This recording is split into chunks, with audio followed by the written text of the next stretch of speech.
sometimes I read the stories of the Bible, and you read about people like Abraham, or you read about Moses. Here's one in particular.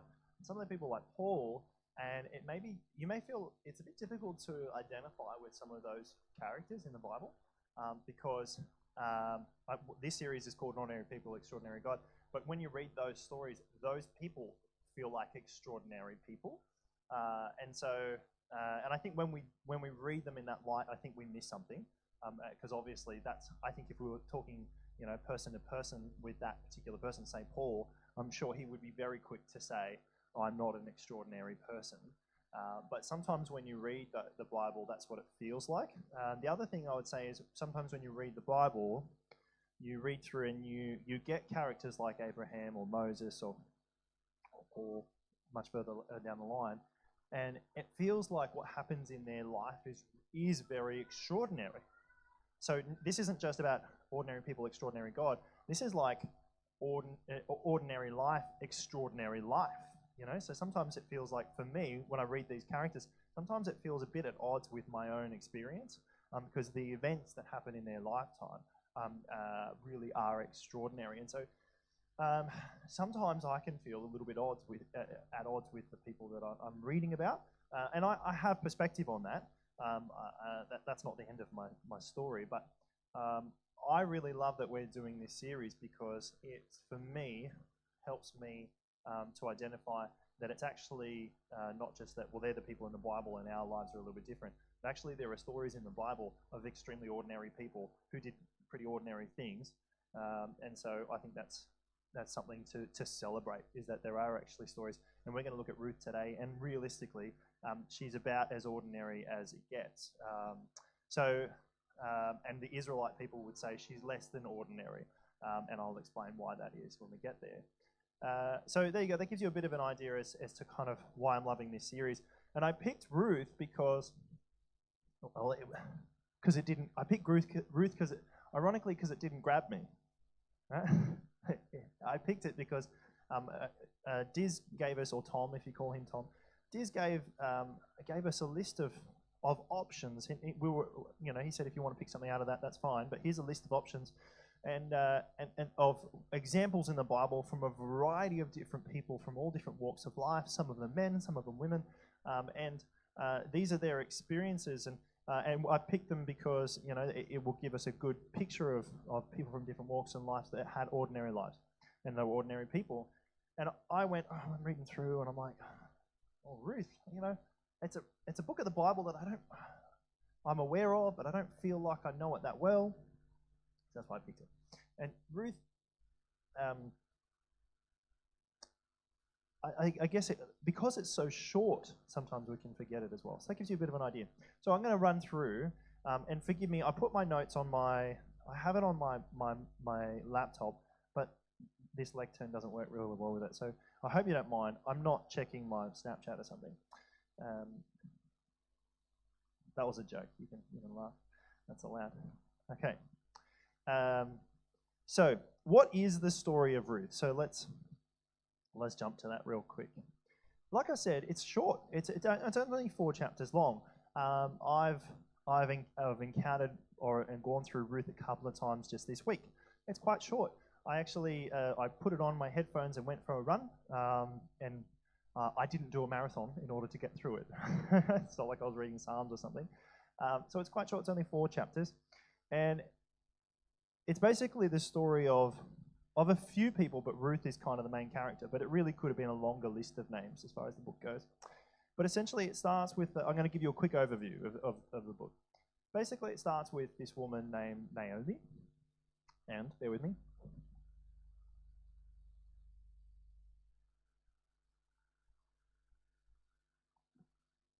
I wanted a few names. So it's the story of a woman named Naomi who is married to a man named Elimelech. Good name. And they have 2 sons, Mahlon and Chilion, and they live in Bethlehem. They move. It's during the time of Judges, and kind of the way in which I've had Judges explained to me is just kind of think Mad Max. I don't know if you know Mad Max, but kind of imagine Mad Max, and that's kind of the time of the Judges. It was not a good time in Israel's history. It was a time with lots of famine. And I recently discovered that famine, whenever I read famine in the Bible, I assumed that meant it was an environmental thing, like drought. That's what famine means in Australia. It means drought. But for them, famine could also mean that it was a time of social unrest. Like famine essentially means you don't have access to food and resources and things like that. And so if you had a civil unrest or something, or you're at war with someone or something like that, and the Bible can also mean famine because of some sort of spiritual problem that happens within the community. So famine can mean quite a number of things. In the time of Judges, things weren't great. They were in times of famine. It was a bit Mad Max. And during the time of the Judges, there lived a woman named Ruth. And she's kind of like this moment of water in the time of famine. Elimelech and his wife Naomi, and their names are pronounced differently if you're actually Jewish, they move. They move to Moab, or to the land of the Moabites, Moabite country. And the Moabite people are descendant from Lot. Now you have to cast your minds all the way back to Genesis, and you'll remember there's Abraham, who was first called Abram, and he had a nephew, and his name was Lot. Good job. And Lot, he had a bit of an issue with Abraham, and he went his way, and Abraham went his way, and he had children. And I didn't know this, but the Ammonites and the Moabites are, which you read about all these issues that the Israelite people have with different countries or groups around them. Ammonites is one of them. The Canaanites is another. The Moabites is one. The Mozibites is another one. No, I'm just joking. The Mozibites is not one of them. That was also a joke. Thank you. Thank you. I'm really concerned. Aaron loves puns. If he's clapping, I'm probably not doing the right thing. So the Ammonites and the Moabites are descendant from Lot. So the Israelites have always had issues with these people groups, to the point where God actually even commands them, don't marry Ammonites. There's a bit of, he says, don't have a lot. It's a bit ambiguous, but basically don't have a lot to do with them. Don't have a lot to do with the Moabites in particular. The Moabites had this big deal where they kind of brought some Israelites in at one point, married them, convinced them to worship other gods. Big no-no, right? Worshipping other gods. So the Moabites, they don't really get along with the Israelites, and the Israelites don't really get along with the Moabites. So here we are, time of famine, Judah.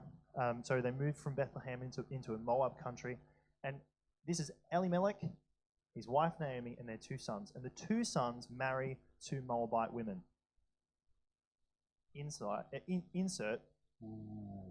I'll say it again. Ready? The two sons marry two Moabite women. Yeah, it's not good. Yeah, it's not good.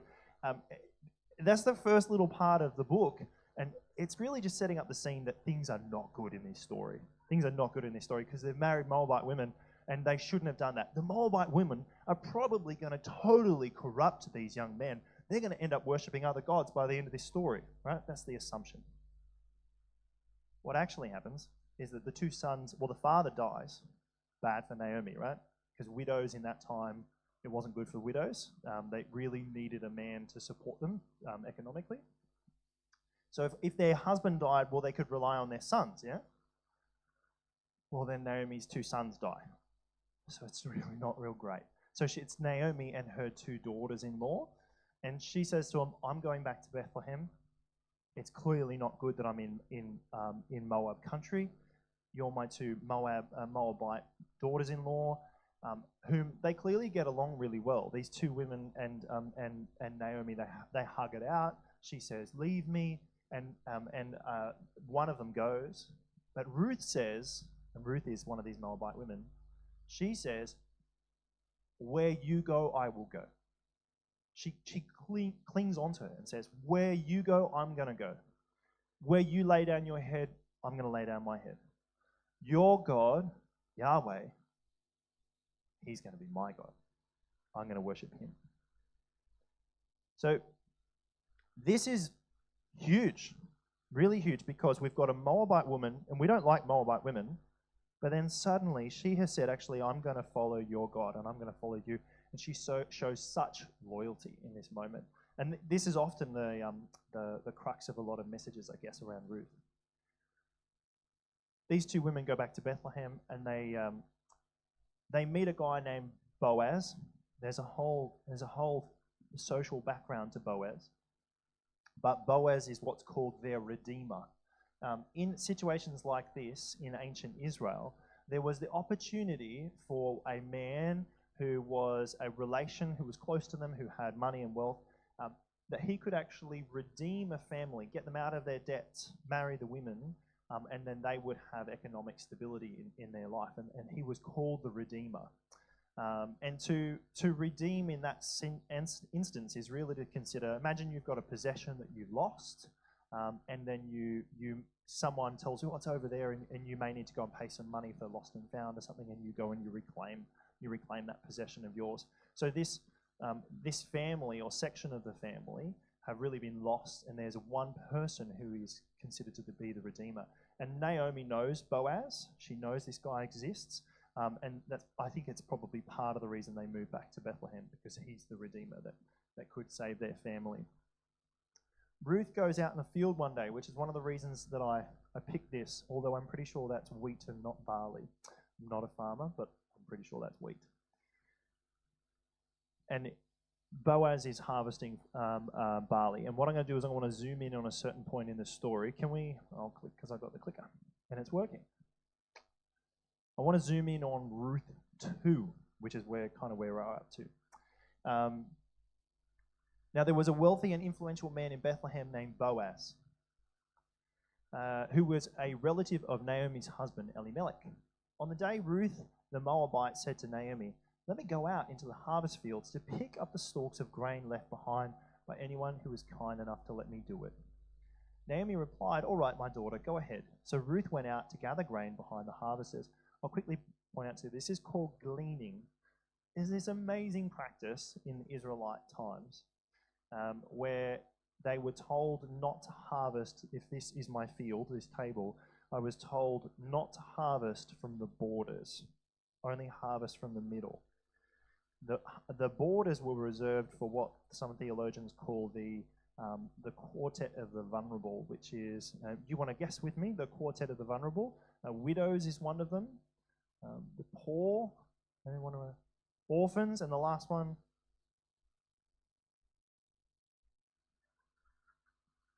immigrants or foreigners. Okay, so the quartet of the vulnerable is the widows, the poor, the orphans, and the immigrants. And so the borders were left for those people who were vulnerable, who needed to get or to glean. And so they would come and they would be able to pick food for their family from the borders. And so the fact that we're about to read this about Boaz, but the fact that Boaz had left his borders means that he was a law-abiding Israelite, a God-fearing man. And so this, to us, doesn't really mean much at first glance, but when you read into it and you kind of know the background, you're like, well, hold on, this actually proves that this guy was doing what he was commanded in the Torah. He was leaving his field, and he even goes above and beyond this. So we'll keep reading. As it happened, she found herself working in a field that belonged to Boaz, the relative of her father-in-law Elimelech. Now, as it happened, by coincidence, she happened upon the field that was Boaz, the Redeemer. And this is a point that the people who write commentaries will kind of point out is that God in this story is really working through the coincidences. And if you want to, we can all go coincidences, right? That she happens to go to the field of the Redeemer for their family, the one that is legally able to redeem them from their troubles. While she was there, Boaz arrived from Bethlehem and greeted the harvesters. "Lord be with you," he said. "And Lord bless you," the harvesters replied. You can imagine, it's like a musical. "Lord be with you," in the chorus line. "And Lord..." No, sorry, Then Boaz asked his foreman, "Who is that young woman over there? Who does she belong to?" The foreman replied, "She is the young woman from Moab who came back with Naomi. She asked me this morning if she could gather grain by the harvesters. She had been hard at work ever since, except for a few minutes' rest in the shelter. Boaz went over and said to Ruth, "Listen, my daughter, stay right here with us where you gather grain. Don't go to any other fields. Stay right behind the young women working in my field. See which part of the field they are harvesting, and then follow them. I have warned the young men not to treat you roughly, and when you are thirsty, help yourself to the water they have drawn from the well." What I'll point out is I said about the borders before, but you know what else was left for the vulnerable? Anything they dropped. Anything that was dropped, you weren't permitted to pick it back up. You had to leave it on the ground for the poor to come through and to harvest from your fields. I want to jump forward in this to, not that.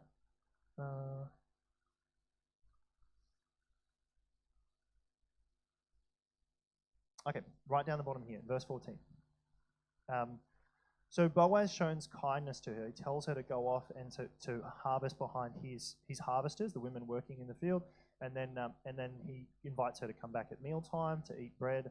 And then he says, at mealtime, Boaz called to her, "Come over here and help yourself to some food. You can dip your bread in the sour wine."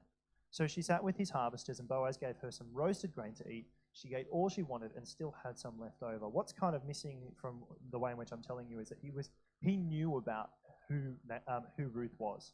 He was actually really impressed with the way he had loved Naomi and been loyal to her. When Ruth went back to work again, Boaz ordered his young men, "Let her gather grain right among the sheaves without stopping her, and pull out some heads of barley from the bundles and drop them on purpose for her." Do you remember what I just said about the dropping? If you drop anything, you're not allowed to pick it up. And he's saying, well, actually, if you can just kind of slip some, whoops, for this woman. Let her pick them up. Don't give her a hard time. So Ruth gathered barley there all day, and when she beat out the grain that evening, it filled an entire basket. Now, even though it's only 4 chapters, there's actually a lot in it. What there isn't a lot of in this story is the mention of God explicitly doing a lot. God works in this story through coincidence, but it's very different to many books in the Bible. It's not like God speaks to Moses and says, "Go and, part the Red Sea." This is very different the way God works in this story, and he's not mentioned as doing something explicitly at all. She says, "I will worship Yahweh," but that's kind of it, which makes it so strange that the book's in the Bible, and you don't really know where it's going until you get right to the end. What eventually happens is that there's a few bits and pieces to the storyline, and then Ruth eventually marries Boaz. He does redeem. There was another man that could potentially redeem the family, but through, I think, some clever wording from Boaz, he manages to convince the other guy that maybe it's not in your best interest, and then he ends up marrying Ruth. And Ruth, the Moabite woman, contributes to, and she's one of only a few women who are mentioned in the lineage in Matthew. She ends up being the great-grandmother of King David. And of course, David is the line in which the Messiah comes from. So we get this story of this woman who was a Moabite, and you remember I said before, not only was she ordinary, in the eyes of the Israelites, she was less than ordinary, right? It's kind of almost in the sense, I don't know if you use this, I've used this before. Have you ever noticed that the term ordinary these days actually is synonymous with bad? You say, "How was your day?" "Oh, it's pretty ordinary." Right? I think that's interesting that in our society, ordinary means bad. Isn't that weird? Anyway, it's pretty ordinary. Well, Ruth was pretty ordinary. She was a Moabite woman. She was an outsider. And the reason, and I had this conversation with Diz, I was saying, why is this significant? Why is it important that Ruth's story is in the Bible? Because why did God have to use Ruth? It really could have been any woman. It didn't have to be significant. Boaz could have married anyone, and the line would have gone through to David anyway.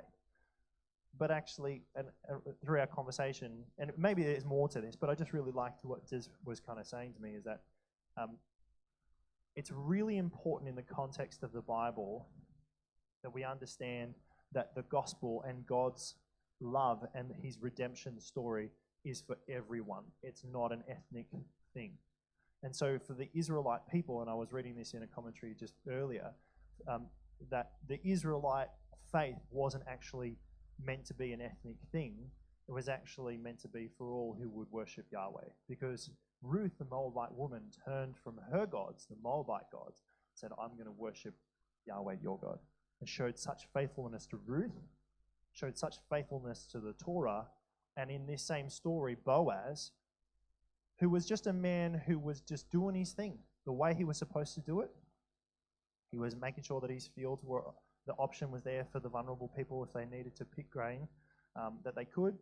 And he was just following the Torah. He wasn't doing anything special. And God's gone and used that.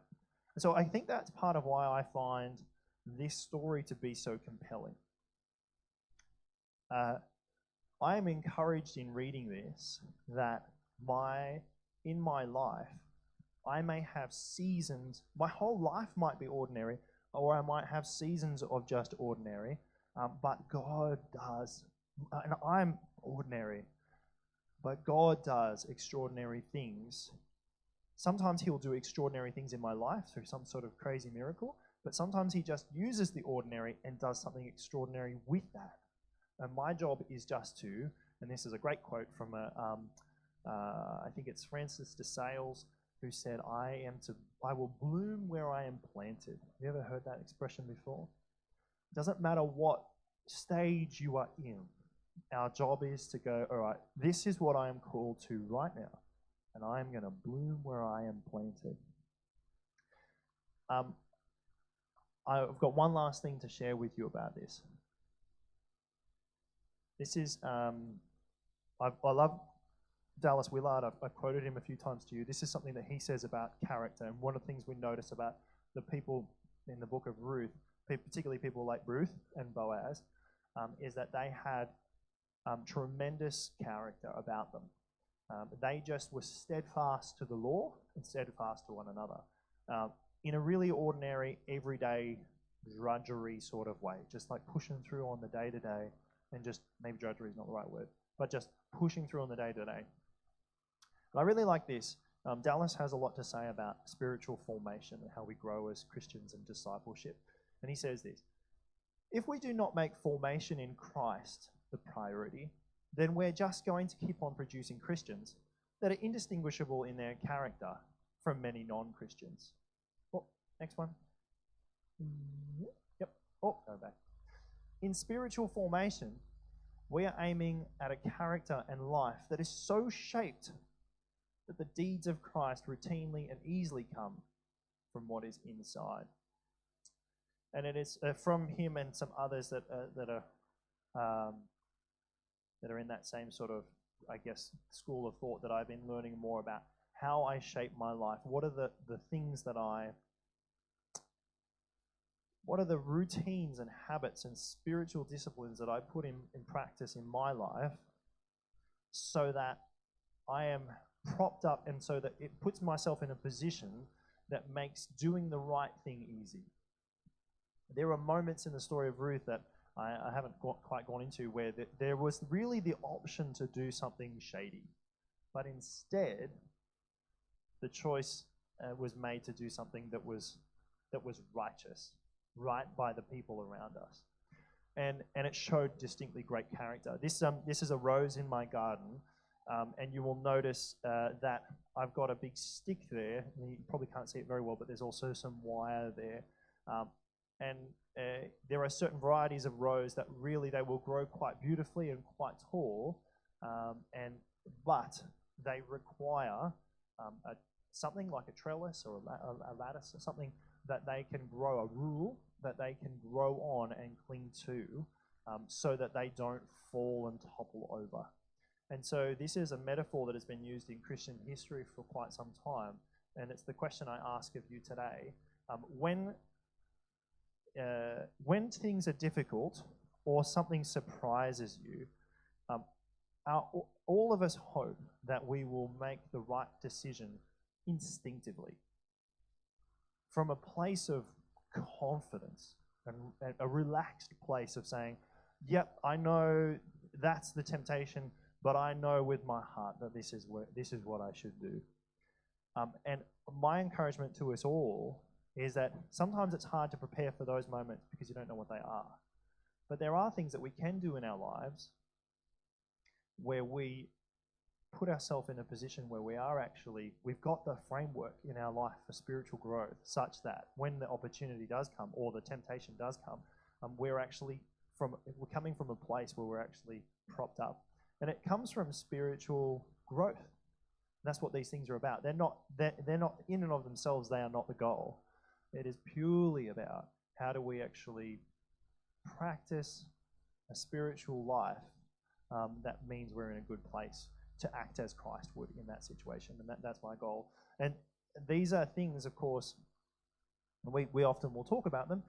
These are things like having a healthy prayer life, a habitual prayer life, like spending time in Scripture. So the prayer and fasting and generosity and hospitality. And these are spiritual practices that are important for us all. So those are some of the things that I wanted to share with you a bit about today. I'll invite the band back. Someone might want to run and get my wife. Aaron, would you mind running and getting my wife? She's going to need to play drum. So I just wanted to encourage you in that. And I've really enjoyed reading through Ruth over the last little bit to encourage me that an ordinary life such as hers, she's ended up contributing to the genealogy of Christ.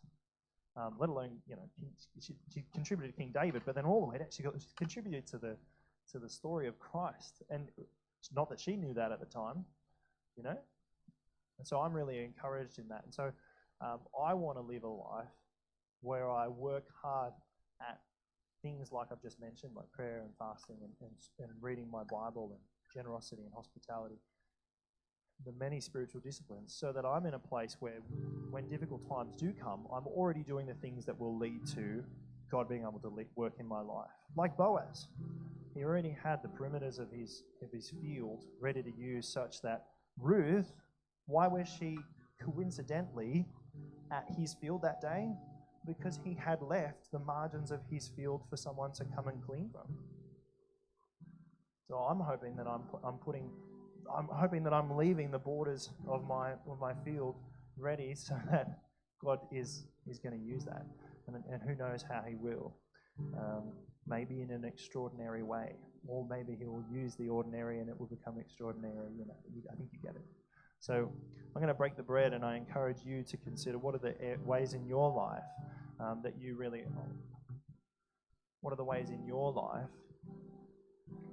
that you might be able to give back to God in habitual practice, a spiritual discipline, that you might place some props in your life, that you might be able to grow in your character and integrity, such that when the problems do arise, you are ready, but also the opportunities are there. So